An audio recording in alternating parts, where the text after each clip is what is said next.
Hello and I welcome you to Vigyan recharge. चलो जी बढ़ाते हैं अपने सफर को आगे। पिछले वीडियो से लेंथ कॉन्ट्रैक्शन और फोटोन पर बिना मास के ग्रेविटी कैसे लग रही है, ये दो सवाल ही सबसे ज्यादा पूछे गए हैं। तो चलो सबसे पहले इन्हीं को ही निपटा देते हैं। बट उससे पहले आप लोगों से एक रिक्वेस्ट भी है। देखो भाई लोगों, आप बहुत सारे क्वेश्चंस पूछते हो जो बहुत अच्छी बात है, पूछने भी चाहिए, पर आपको भी समझना होगा मैं सारे सवालों को देख तक नहीं पाता हूँ और पता नहीं कितने कीमती मोती मेरी नजरों से बचकर निकल जाते हैं। इसलिए जब आप कमेंट करते हो तो अगर आपको कोई ऐसा सवाल मिले जिसका जवाब आपको पहले से ही पता हो तो अपने साथी की मदद कर दो ताकि मेरा थोड़ा सा काम कम हो जाए। बस हो गया, इतना ही प्रवचन देना था मुझे। तो चलो अब दौड़ाते हैं गाड़ी को टॉप गियर में। सबसे पहले टपकाते हैं लेंथ कॉन्ट्रैक्शन को। इस ट्राइंगल का हाइपोटेनियस है स्पीड ऑफ लाइट और इस परपेंडिकुलर को हम स्पीड ऑफ रॉकेट मान रहे हैं और ये बेस है आपके रॉकेट की लेंथ। अब जरा ध्यान से सुनना, जैसे जैसे स्पीड ऑफ रॉकेट बढ़ती जाएगी यानी आपका परपेंडिकुलर की हाइट बढ़ती जाएगी, वैसे वैसे आपकी लेंथ यानी रॉकेट की लेंथ घटती जाएगी। ध्यान देना,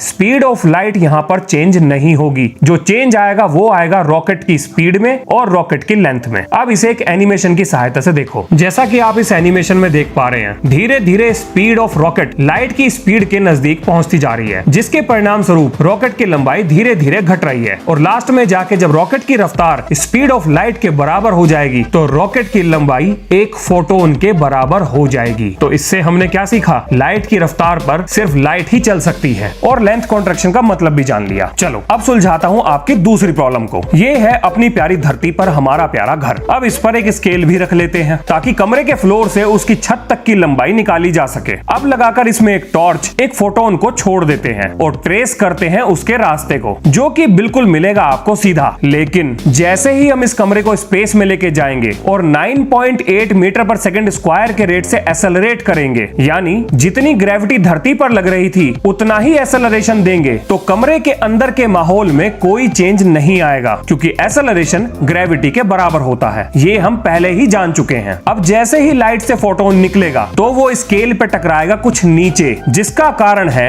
एक्सेलरेशन की वजह से उस कमरे के फ्लोर का ऊपर खिसक जाना। यहाँ पे ध्यान देने वाली बात यह है कि अब जो आपको रास्ता दिखाई देगा वो थोड़ा सा बेंड होता हुआ दिखाई दे रहा होगा, और क्योंकि ग्रेविटी और एक्सेलरेशन सेम चीज है तो क्यों ना मैं ये बोल दूं कि ग्रेविटेशनल फील्ड लाइंस की वजह से फोटोन ने कर्व पाथ को फॉलो किया। बस इतना सा ही था। अगर अभी भी कंफ्यूजन हो रहा है तो पार्ट 1 से लेके 4 तक एक बार दोबारा और देख लो। ये सारे कंफ्यूजन का कारण सिर्फ एक बात है, वो है ग्रेविटी का एक्सेलरेशन के बराबर होना। लेकिन अपनी जरूरत के हिसाब से हम बारी बारी ग्रेविटी और एक्सेलरेशन का यूज कर रहे हैं। जैसे कि अगर मैं ये कहूं कि कमरे के एक्सेलरेशन की वजह से फोटोन नीचे आ गया तो वो सुनने में ठीक लगता है, लेकिन अगर मैं ये बोलूं कि ग्रेविटी की वजह से फोटोन नीचे आ गया तो ये कंफ्यूजन पैदा करता है क्योंकि फोटोन तो मासलेस है। लेकिन अगर आप गौर करो तो ग्रेविटी और एक्सेलरेशन सेम चीज है, यानी मैं बोल सकता हूं कि ग्रेविटी की वजह से फोटोन नीचे आ गया, और क्योंकि ये दोनों सेम चीज है यही है सारे रायते को फैलाने का असली कारण। दूसरी समस्या को भी हमने निपटा दिया। अब बात करते हैं पिछली वीडियो में जिक्र करे गए इक्विवेलेंस प्रिंसिपल की। इक्विवेलेंस प्रिंसिपल ये कहता है कि कोई भी एक चीज सेम परिस्थितियों में अलग अलग तरह से व्यवहार नहीं कर सकती। अगर ग्रेविटी और एक्सेलरेशन सेम चीज है तो लाइट को धरती पर भी बेंड होना चाहिए, या फिर हम ये भी कह सकते हैं कि स्पेस में बेंड नहीं होना चाहिए। लेकिन एक्सपेरिमेंट से तो यह साबित हो गया था कि लाइट धरती और स्पेस में एक्सेलरेट होते हुए रूम के अंदर अलग अलग तरह से व्यवहार कर रही थी। तो अब हमें देना था इसका एक कारण, जो हमने दिया स्पेस को कर्व बताकर, और ये बोला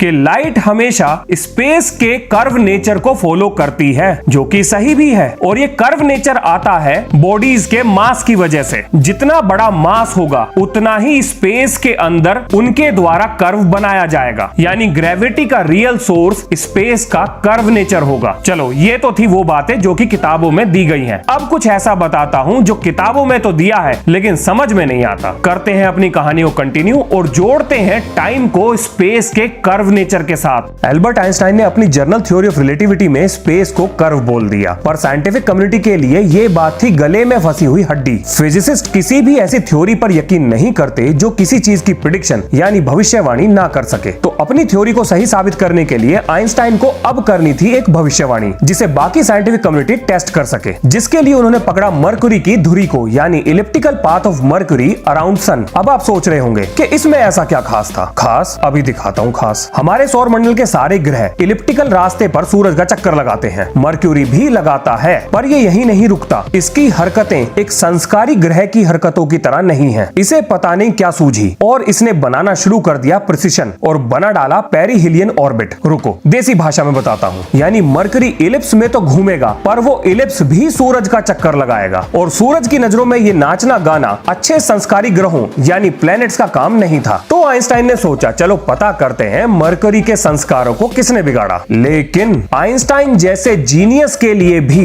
इतनी कॉम्प्लेक्स मैथ्स को सॉल्व करना दांतों से लोहे के चने चबाने के बराबर था। और कई सालों की मेहनत के बाद भी एल्बर्ट आइंस्टाइन कर्व शेप की ज्योमेट्री को सुलझा नहीं पाए। तब उन्होंने अपने कॉलेज के एक दोस्त मैथमेटिशियन मार्शल ग्रॉसमैन को अपनी मदद के लिए बुलाया। ग्रॉसमैन ने हाल ही में रेनियन ज्योमेट्री के एक टॉपिक पर अपनी पीएचडी कंप्लीट करी थी। रेमेनियन ज्योमेट्री होती है ज्योमेट्री ऑफ कर्व्ड स्पेस। अपने दोस्त ग्रॉसमैन की मदद से आइंस्टाइन ने स्पेस के कर्व नेचर को एक्सप्लेन करने के लिए इक्वेशन बना डाली और बाद में चलकर यही इक्वेशन आइंस्टाइन की जनरल थ्योरी ऑफ रिलेटिविटी का आधार बनी। एल्बर्ट आइंस्टाइन की जनरल थ्योरी ऑफ रिलेटिविटी को अमेरिकन फिजिसिस्ट जॉन व्हीलर ने बड़े ही आसान शब्दों में बताया है। उन्होंने बोला, स्पेस मैटर को बोलता है कि तुम्हें कैसे चलना है और मैटर स्पेस को बोलता है कि तुम्हें कैसे कर्व होना है। बस यही थी असली थ्योरी। परेशान मत होना, मेरी कहानी अभी खत्म नहीं हुई है। आप सोच रहे होंगे कि मरकरी का क्या हुआ। तो अपने दोस्त की मदद से आइंस्टाइन ने मरकरी की इन अजीब हरकतों के लिए एक इक्वेशन बनाई जो बिल्कुल सही थी। जरा सोच कर देखिए, अपने समय में इस पूरी पृथ्वी पर आइंस्टाइन अकेले ऐसे इंसान थे जिन्हें यह पता था कि हमारा यूनिवर्स कैसे काम करता है, वह कर्व क्यों होता है और समय क्या चीज है। ये सब बातें पता करने वाले वो अकेले